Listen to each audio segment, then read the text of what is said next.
লাগে।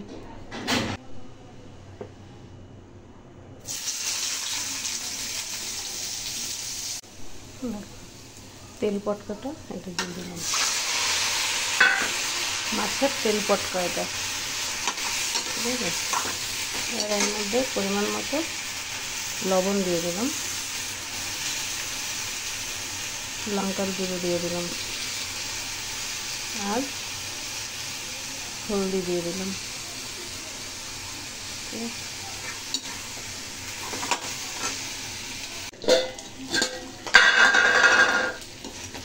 খেতে অনেক ঢেকে ঢেকে করতে হয়।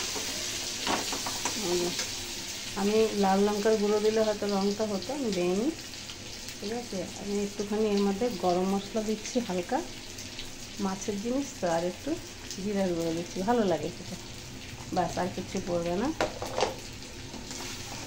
এবার ঢেকেই দেবো আবার, নাহলে ছিটবে অনেক খেতে। আর 2 মিনিট হবে, হয়ে যাবে, হয়ে গেছে। ঢেকে ঢেকে দিলে না সিদ্ধ হয়ে তখন 2 মিনিট পরে ব্যাস হয়ে গেছে, ঠিক আছে।